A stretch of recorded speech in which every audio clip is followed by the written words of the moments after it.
Jai Hind everyone. Today I am going to cover the topic asymptotic notation, which is basically called as growth of functions in this subject. It is very important topic. Why it is very important? Because whenever we are designing any algorithm and executing the problems using that algorithm, the basic phenomena that is involved in that is the complexity of that algorithm. And what is the basically complexity? The complexity is basically the resources taken to execute that algorithm in the amount. So, the resources is major thing. For that purpose, this order of growth and asymptotic notations are very important, because whenever you are designing any algorithm, then their first draft will be generated, then you just use that algorithm for executing some problems. You are taking problems, execute the algorithm, then definitely you are getting, basically you require some analysis of that algorithm, how much amount of space it will take in, how many number of people are involved to develop that project by using that algorithm. These are very important thing, because it is consumable resources, means we have to pay for that. For that purpose, running time of an algorithm and order of growth is very important, both the things. Both the things are important: complexity class, running time of an algorithm, order of growth, all the things are important. And what is, why we are going to define complexity class? Because whenever we are getting any recurrence, the complexity would be decided by the higher order of that algorithm, that recurrence. A lot of particular recurrences having the same order of sequence. So, their constant would be ignored and they are defined in same complexity class. Like if you are taking an equation 5n square plus 6n plus 6, and if you are taking 3n square plus 2, then both is having order of n square complexity, because for larger value of n, these particular terms are ignored. So, a complexity class is also important. Then how we can define the worst case, average case, best case, means what kind of input the algorithm is going into the worst case, what kind of input the algorithm will perform in average case and the best case. Then the running time of an algorithm increases with the size of the input, and that is very important. So, if we are increasing the size, then there would be no drastically changed that running time. If running time is gradually changed, only increasing by the input, then the running time analysis is very much important for that. So, these particular 4 kind of problem we are using that. Then doing the analysis, how we can analysis doing? So, basically there are upper bound, lower bound and the actual function, and that actual function maybe lies in lower order, maybe lies in upper order. So, it is hard to estimate the running time exactly, because it is very tough whenever you are going to perform any program and you are just limiting the values or realizing the values that is taken as input, then only the exact figure you will be come out with that particular analysis. Otherwise, whenever you are going to perform analysis of any algorithm on the raw data, then it is hard to estimate the running time exactly. So, second point, best case depends on the input, because best case is nothing that would for the output purpose. Like in sorting algorithm, if you are applying any sorting algorithm to finding out the increasing order sequence, and if you have increasing order sequence, then it is the best case of that. Okay.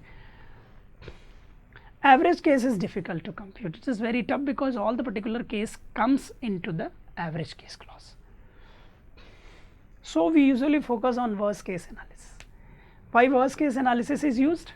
Because worst case analysis covers almost all the particular sequences of input for the given problem, means nothing will left using worst case analysis. If you have seen that if any algorithm is available and if their worst case and best case is different, preferably the worst case is given for that algorithm for their complexity, not best case is given, because worst case covers complete input set.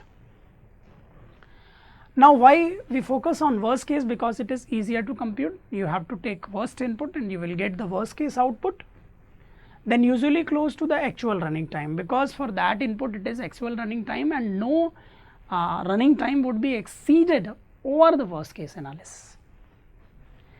Then what is the strategy to find these particular thing? To find a function and equation that is basically called recurrence, that for large n is an upper bound to the actual function, actual number of steps, memory usage, etc. Okay. So, actual function is given, we have to find the upper bound if it is available there, otherwise we have to find the average bound. Okay. Now, motivation for asymptotic analysis. An exact computation of worst case running time can be difficult.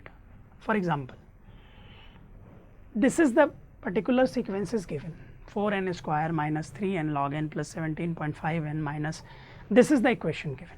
If we are going to exact computation of this equation, then it would be tough for us. So, what we are doing? We have to use this asymptotic complexity to just finding out a complexity class by which we can define this. So, you are just checking the maximum power, exponential power for that. So, what we are doing? We have to check it for larger order n. So, if we are getting the value of larger order n and we are putting this value in this equation, what we are getting? Basically the 4n square value is very much greater than these all values. So, we can keep it into complexity class of big O n square. So, the constant multipliers basically ignored. An exact computation of worst case running time is unnecessary. Remember that we are already approximating running time by using RAM model. Basically, RAM model is used, one particular processor is used for one functionality and RAM is used for executing all the things. So, whenever running time is executing, because RAM model is very sequential model, we are using RAM model. So, approximately running time is already basically we are getting that using worst case running time, and in that we have to ignore the constant multipliers. Then classifying functions by their asymptotic growth of the rate, asymptotic growth rate, asymptotic order or order of functions, comparing and classifying functions that ignores what? Constant factors and small inputs. Means all the analysis is involved in larger values of n, and whatever constant factors other than larger value would be ignored. Then set of big O, big theta and big omega, these three particular major asymptotic notations that is used for defining the complexity class of any particular algorithm. Other two are also over there, small o and small omega, that is the substitute for this and this. So, there are total 5 number of asymptotic notations are used to define the asymptotic complexity of any algorithm, and if any algorithm having their complexity, that must be defined by these particular 5. But the 3 is major, that would generated all the particular basics related with that. Now, big omega OGN is basically asymptotic upper bound, that is for worst case complexity, that is for average case, and that is for best case. So, 3 complexity class is there that would be defined by this. Now, we are starting with big O. What is big O? Basically, big O is where the function value, whatever function is given, that must be less or equals to a function that is greater than that. So, it is defined worst case complexity. So, if you are defining it that, it would have Gn is a function, Fn is a function that is given, and it is, if you are defining its complexity class big O Gn, where Gn is what? There exist positive constraints C and N naught, such that the value Fn is lies between Cgn and 0 for all n is greater or equals to N naught. So, whenever we are defining this Cgn, the value of C and value of N naught both will be defined by that, and the value of C the value of C and the value of n naught both will be synchronized with each self, and that is very important, with each other. If it is synchronized, then we are getting the correct value. For example, if Fn equals to big O n square, then what it mean? Then it mean if you are converting this value, that will be given C into n square. That would be mean. It would have Fn can be larger than n square sometimes, definitely, because big O is used. We can choose some constant C and some value n naught, such that for every value of n larger than n0, Fn is less than Cn square, means this value is greater than that. Then that is for values larger than n0, Fn is never more than a constant multiplier greater than n square. So, whatever the value C, that must be constant. So, nothing value is greater than this multiplier. So, this is big O n square, and in other words, Fn does not grow more than a constant factor faster than n square. So, whatever growth is Fn, that would not be more than n square. That is why it is worst case complexity. Now, we have to see the graph. Cgn is the higher level function, Fn is the original function. Cgn for this n naught, you have seen, for this n naught, Cgn is always greater than Fn. So, n naught is that value from where the Fn is always smaller than Cgn. That is for graph for worst case complexity. Now, we are accessing the examples 2n square equals to big O n cube. If you are taking that, we are comparing 2n square is less or equals to Cn cube, where 2 is less or equals to Cn. What is the value of C equals to 1 and n naught equals to 2. If you are putting the value of n naught 2, so n naught 2 means 2n square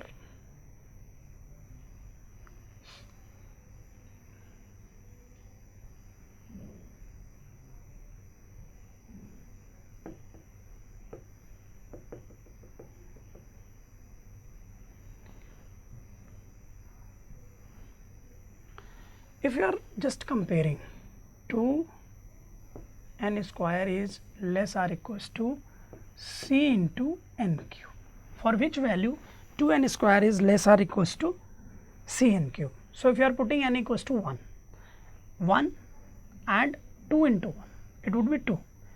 So, for value n naught equals to 1, that equality is not correct. If you are putting n naught equals to 2, you will be getting that 2 into 2 square, 4 into 2 and n cube equals to 8, 8 equals to 8. So, if you are using the value n0 equals to 2, means the n is greater than or equals to 2 and C equals to 1, this particular complexity class is correct. So, similarly, what we are going to solve in this problem, a 2n square is basically Fn, n cube is Gn. So, what we are getting over here, Fn is given, and according to Fn, the complexity will be suited for that, and that complexity is calculated by value of C and n naught. N naught is the number size of n, minimum size of n, and C is the constant value. So, by using that, I have taken lots of example. N square equals to big O n square. If you are putting that, then C equals to 1 and n naught equals to 1. Okay. Then, if you are taking 1000 n square plus 1000 n equals to big O n square, you will be getting C equals to 1001 and n naught equals to 1, because one greater value will be greater than this C n square. So, by using that, we are solving this. In each and every problem of big O notation, what we are going to find the value of C and value of n naught, and by using that, that particular symmetry will be just proved. This is the with big O notation. Now, n equals to big O n square. So, that would be also taken, but it is not closely correct. Okay. If you are talking about this in terms of big O, it would be taken, but rather than we are saying this, we can just write n equals to big O n, that would be more suitable. For that, we are using a small o. Okay. For this problem, we are using a small o, because a small o is always having the greater complexity than the original function. So, a small o we are taking for that, because it is loosely bound. Now, this is very important example. These are different examples where we are taking 2 n square equals to big O n square, that would be correct. 1 lakh n square plus 1 lakh 50,000, that would also big O n square. 5 n square plus 7 n square, 7 n plus 20, that is also big O n square. Now 2n cube plus 2 is not equals to big O n square. That is definitely because whenever we are dividing this, na, if you are writing that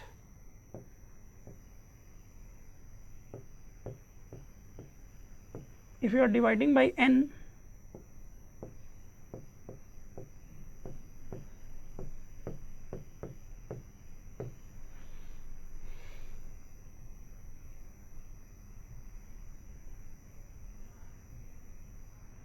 c.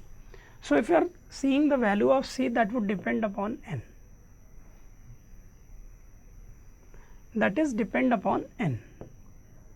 So, it is the problem because the value of c is not constant. So, it is wrong.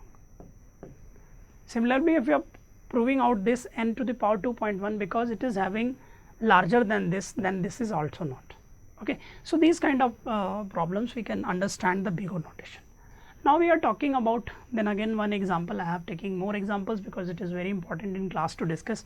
If you are taking that example, similarly what we are doing here, initially you have to check it out.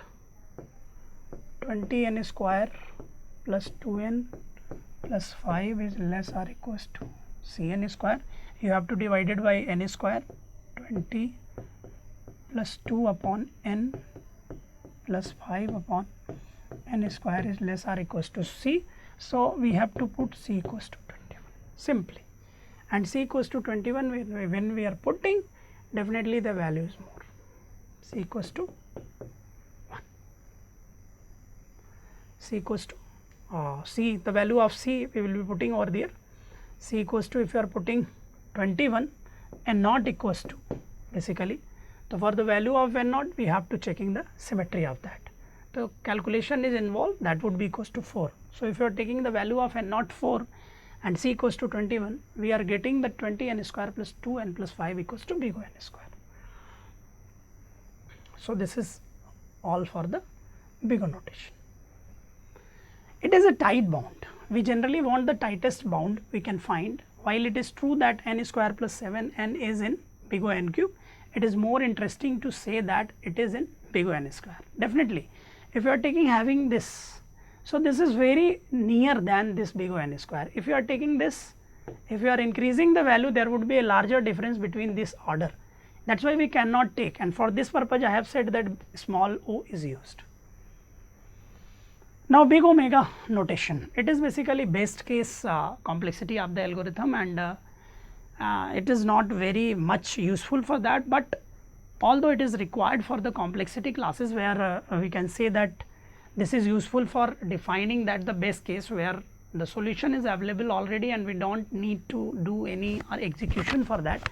So, it is in the particular format, but it is not very useful, it is only for the standard.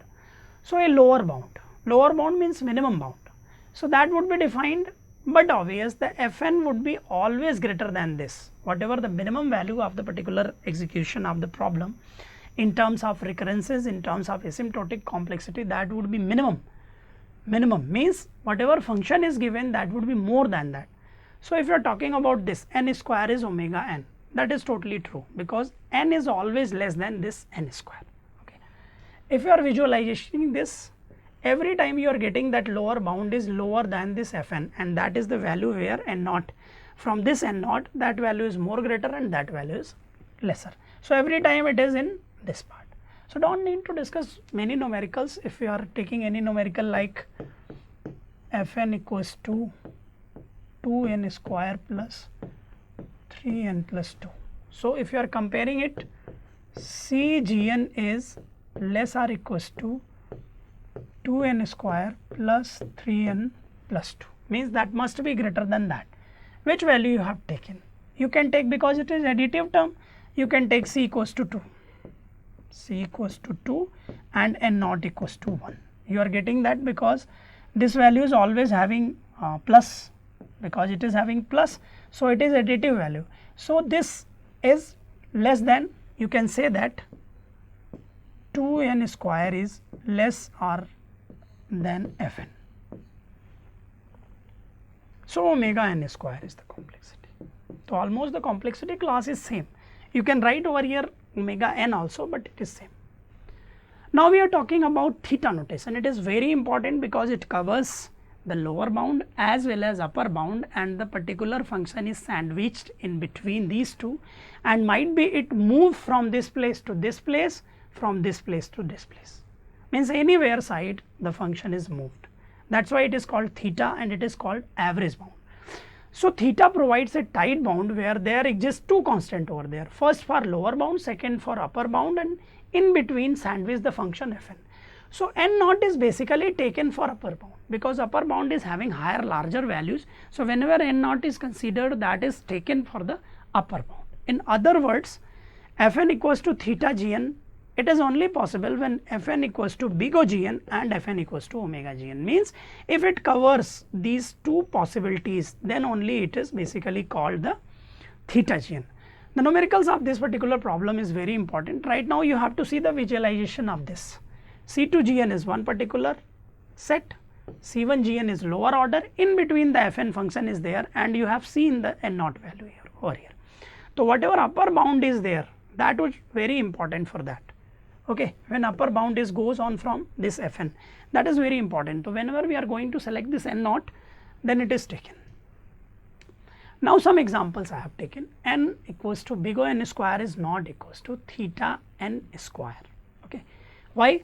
Because it is n, there is a large difference between n square and n, you are taking that, it is around one particular n value, means it is one level larger. So you cannot take this particular value using this value. In big O it is okay because big O is having the larger order, but this n, which particular complexity is defined for this n, is nearby. So if you are seeing, it is defined it as omega n, it is more near to omega n rather than big O n square. That is why the complexity is setting in the theta n. So if you are going to define complexity in terms of theta, definitely the higher order term is important. If higher order term is this, then it is very close to this solution rather than this. Similarly, 200 n square equals to big O n square, and that would be equals to theta n square. It is okay because this particular complexity is equal to this higher order, means nearby big O. That is why we have taken this theta n square. Similarly, n to the power 2.5, that would not be equals to either big O n square, either theta n square, because n square is the higher range or upper bound for the function, but the function is defined in terms of higher than n to the power 2. So we cannot take in. So it is not defined by theta because theta range is upper bound, then lower bound, in between theta is defined. So it must lies in between these two. If it is going beyond that, we cannot take that. Now this example is taken 20n cube plus 7n plus 1000. So firstly we have to prove for first particular part, then second part. So firstly we have to prove this for larger part, 20n cube plus 7n plus 1000 is less or equals to Cn cube simply.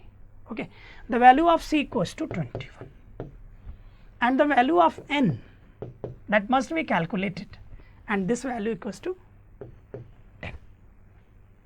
Okay, this value equals to 10. Now we are just proving it for basically second part also. Second part means for lower value, means we are using this Cn square is second side, C1, C2 n square it is there, C1 n square for second part. So we are proving also for that. So that would be C equals to 20 because additive term is there, you have already seen. So this particular is greater than this 20 n cube. Then what you are doing? C equals to 20 and n naught equals to 1. Finally the solution is having C2 equals to 20, 21, C1 equals to 20 and n naught equals to 10. Basically this is the solution. Okay. Now next problem, that is very important, 2 to the power n plus n square equals to big O 2 to the power n. Obviously the power of 2 to the power n is larger than n square. So if you are going to solve this problem, let C equals to 2, n0 equals to 5. If you are putting that, because it is 2 to the power n plus n square and that would be equals to 1, because 1 into 2 to the power n is there, then what we are doing, 2 to the power 2 to the power n is greater or equals to this 2 to the power n plus n square. Okay. So, the value of C equals to 2, but what particular value of n it is equality is there, means this value is greater than this. So, that would be n naught equals to 5, n naught equals to 5.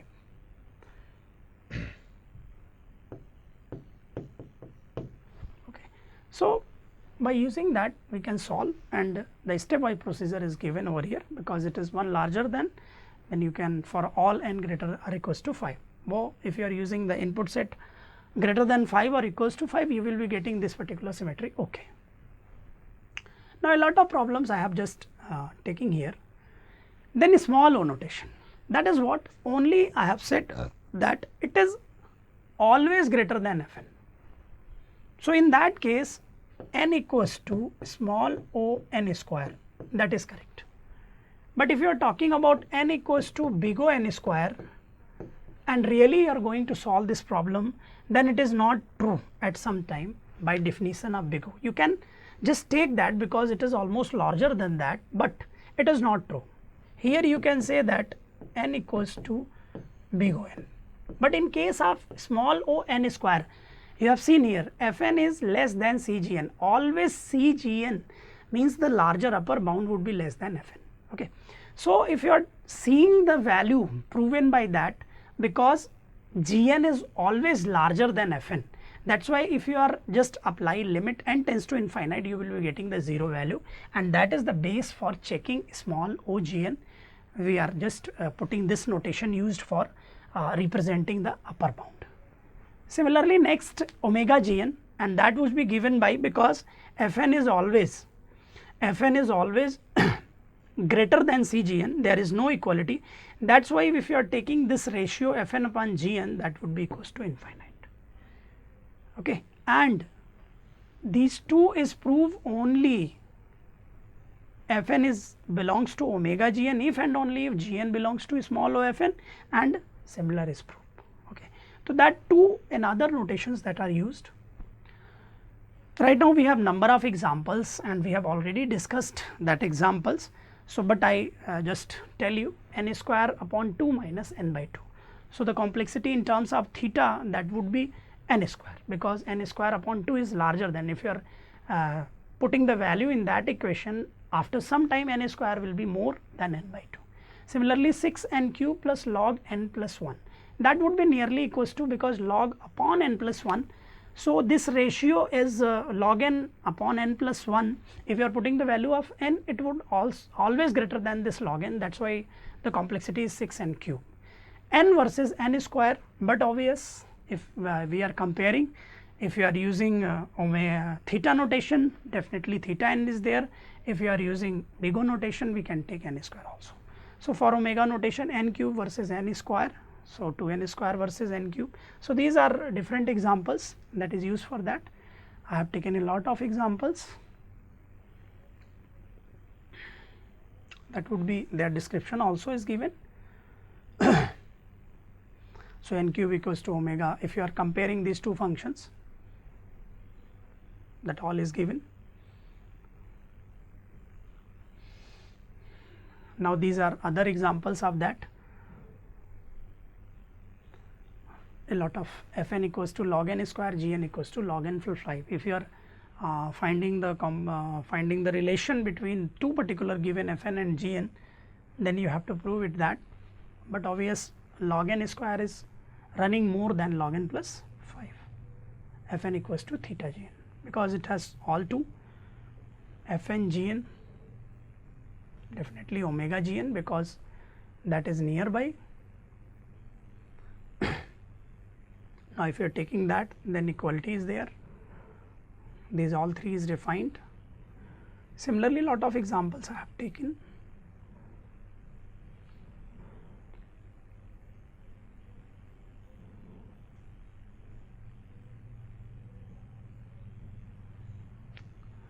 Then simplify assumptions. If Fn equals to big O Gn and G equals to big O Hn, then Fn equals to order of Hn, because order is big O is the most largest order, and you can combine, because Gn is defined some other function and Fn is defined some other function. So, Hn is the most important function. Second, in Fn equals to OKGN, for any k greater than Fn equals to big O Gn, because whenever a constant is there you can ignore that, no problem. Then if F1n equals to big O G1n and F2n equals to big O G2n, then definitely if you are finding different symmetry F1 plus M2 O max, because constant we can elaborate, and G1 and G2, whichever function, because if you are adding both these functions which have the larger order number, definitely we are using that number to representing this complexity. If this one is order, second one is order, then if multiply, then definitely the functions will be multiply. So, this is from my side. Thank you very much.